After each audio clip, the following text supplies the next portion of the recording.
2017 நான் மாநில தலைவராக இருக்கும் பொழுது மிக தவறாக மிக அசிங்கமான வார்த்தைகளை சொல்ல முடியாத வார்த்தைகளை ஒரு பெண் என்று படிக்க முடியாத வார்த்தைகளை விடுதலை சிறுத்தைகளை கட்சியை சார்ந்த தம்பி ஒருவர் பதிவு செய்திருந்தார்.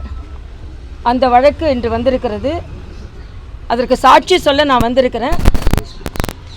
ஃபேஸ்புக்கில் சோஷியல் மீடியாவில் மிக தவறாக பதிவு செய்யப்பட்டிருந்தது. அதற்கான ஆவணங்களும் சமர்ப்பிக்கப்பட்டிருக்கிறது. வெட்ட வெளிச்சமாக இது பதிவு செய்யப்பட்டது என்று நிரூபிக்காக நாங்கள் அதை சமர்ப்பித்திருக்கிறோம். ஆனால் இன்று சாட்சியாக வர வேண்டும் என்பதனால் நான் இங்கே சாட்சி வந்தேன். என்னோட நோக்கம் என்னவென்றால் யாருக்கும் தண்டனை பெற்றுத் தருவது அல்ல எனது நோக்கம். எனது நோக்கம் அவர்களை மன்னிப்பது கூட எனக்கு உகந்தது தான். ஆனால் இதை போல பதிவுகள், பெண்களை இழிவுபடுத்தும் பதிவுகள் அரசியலுக்கு வரும் பெண்களுக்கு மிகுந்த அவநம்பிக்கை ஏற்படுத்தும். அவர்கள் குடும்பங்களை சார்ந்தவர்களுக்கு தலைகுனிய வைக்கும். வருங்காலத்தில் அரசியலில் பெண்கள் ஈடுபடுவதற்கு தடுக்கும். மிக மோசமான வார்த்தைகளை இனிமேல் யாரும் முகநூலில் பதிவு செய்ய வேண்டாம்.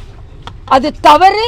அப்படி பதிவு செய்தால் இப்படி வழக்காடு மன்றத்திற்கு வருவதற்கு முன்னாலேயே அக்கட்சியின் தலைவர்கள் அவர்களுக்கு கண்டனத்தை தெரிவித்து அதை நீக்க சொல்ல வேண்டும். இல்லை என்றால் வருங்காலத்தில் பெண் தலைவர்களை மட்டுமல்ல, எந்த தலைவராக இருந்தாலும் யாராக இருந்தாலும், அரசியலில் ஈடுபட்டிருப்பவர்கள் மட்டுமல்ல, பெண்கள் எங்கேயும் இழிவுபடுத்தக்கூடாது. அப்படி இழிவுபடுத்தப்பட்டால் எனது போராட்டம் கடுமையாக தொடரும் என்பதற்காகத்தான் நான் இங்கே வந்திருக்கிறேன். இது வன்மையாக கண்டிக்கத்தக்கது. முகநூலில் வர வர மிக அசிங்கமான வார்த்தைகளை எழுதுகிறார்கள். எதிர்கட்சி என்று பார்க்காமல் எதிரி கட்சி போல் நடத்துகிறார்கள். மிக மனவேதனையாக இருக்கிறது. குறிப்பாக ஆண் தலைவர்களை விட பெண் தலைவர்களை எழுதுவது மிக மோசமான பார்வையினால் எழுதப்படுகிறது. ஆக இந்த பார்வை இருக்கக்கூடாது. இது வன்மையாக கண்டிக்கத்தக்கது. இனிமேல் அரசியல் கட்சி தலைவர்கள் தங்கள் கட்சியை சார்ந்தவர்கள் இப்படி பதிவிட்டால், நான் இதுவரைக்கும் என்னை எவ்வளவோ மோசமாக பதிவு செய்திருக்கிறார்கள். ஆனால் ஒரு அரசியல் கட்சி தலைவர் கூட ஒரு எதிர்கட்சி பெண் தலைவரை இப்படி பதிவு செய்யாதீர்கள் என்று சொன்னதான் நான் கேள்விப்பட்டதே இல்லை. இன்னைக்கு கூட 200 ரூபீஸ் அப்படி எழுதிட்டு தான் இருக்காங்க. வேற உடன் பிறந்தவர்களும் அப்படிதான் எழுதிருக்காங்க. உடன் பிறவா சகோதரர்கள் அப்படிதான் எழுதி கொண்டு இருக்கிறாங்க. முகநூலை எடுத்து பார்த்தா தெரியும். ஆனால் அதையெல்லாம் தாண்டி நான் வந்துடுறேன். எனக்காக இந்த வழக்காடு மன்றத்தில் நான் வரவே இல்லை. நான் இதையெல்லாம் தாண்டியவள், இதெல்லாம் எதிர்த்தவள், எதிர்பார்த்தவளும் கூட.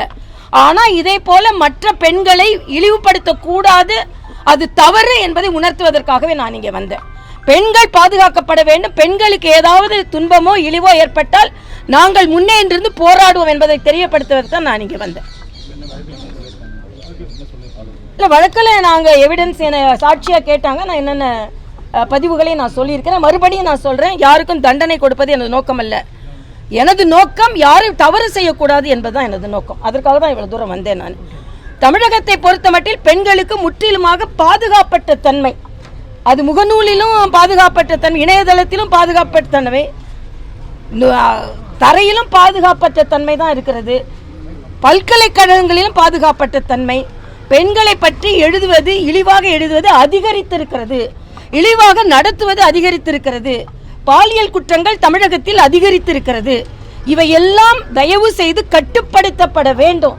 இன்னைக்கு திராவிட முன்னேற்ற கழகம் விளம்பர அரசாக இருக்கிறதே தவிர பெண்களுக்கு பாதுகாப்பற்ற தன்மை இருக்கிறது என்பதை நான் இங்கே வலியுறுத்துகிறேன். மிக வேதனையோடு வலியுறுத்துகிறேன். இந்த கட்சியை சார்ந்த சகோதரர் கூட, அவர்கள் கட்சி தலைவர்கள் இனிமேல் தலைவர்களையும் சரி பெண்களை இழிவாக பதிவிடக்கூடாது என்பதை வலியுறுத்த வேண்டும் என்பதும் மிக அசிங்கமா இன்னைக்கு கூட அப்படிதான் பதிவிடுறாங்க. இந்த வழக்கிற்கு நான் வருகிறேன் என்று பதிவு போட்டு ஆமானி பெரிய இவளான்னு பதிவு போடுறாங்க. எதுக்கு இந்த வழக்கிற்கு வருகிறேனோ அதை எதிர்த்து எழுதும் போது மோசமா எழுதுறாங்க. இதை நீங்க என்ன சொல்றது? சூடு போட்டா கூட திருந்தலன்னா இப்ப நம்ம என்ன சொல்றது?